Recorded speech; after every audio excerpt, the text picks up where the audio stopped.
This video is for all of the parents who have suddenly become math teachers. I'll share 4 tips that really helped me as a math teacher, and hopefully they can help you and your students as well. Tip number 1 is that math is taught differently than it was when we learned it. So when I learned math, it was a lot of algorithms, it was a lot of things like carry the 1, and you learn little tricks, and that's not the way that students today are learning math. So if you're working with your student, maybe they're in elementary school or middle school, and you ask them to solve a problem, they might draw a picture or they might do like a rectangular model. That's all okay. That's how they are taught math.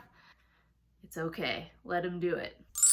Number 2, focus on learning and not on getting work done like it is a checklist. So what does this mean? When your student is doing math, you want to be checking them and asking them questions throughout to make sure, are they actually getting it, or are they just kind of rushing through everything? Some questions that you can ask your kids.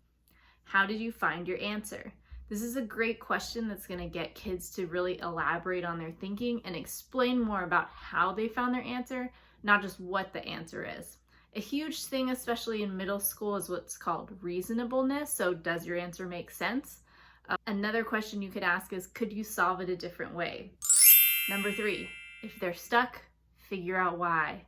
If a student gets stuck and you just keep telling them the thing over and over and they don't get it and you're frustrated and they're frustrated. To ask questions, you want to try and figure out, why are they stuck? One question you could ask is, what do you know about this problem? What else do you know about this problem? That's something that I usually ask students when they would be really stuck, as in they wouldn't even know how to start solving a problem. Another question you can ask is, what's confusing about this problem?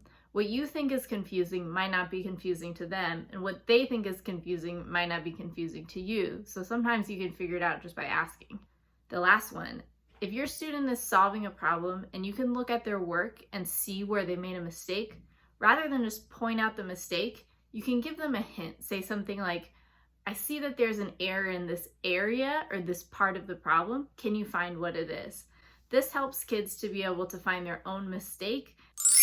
The last tip is to do the math with your student and to celebrate growth and success. A lot of the math is different than what we learned growing up, but that's a really cool opportunity to learn alongside with your children, so that you can support them and they feel like you're along with them in the learning process. It's okay to not know stuff. It's okay to learn math alongside your students. And then celebrate their growth. They're trying, they're persisting, they're learning something new, and maybe so are you.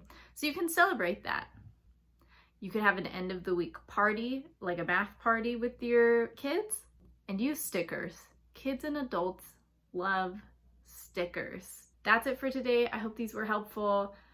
If you would like more videos about how to support your students with math, please comment and let me know below. Thanks.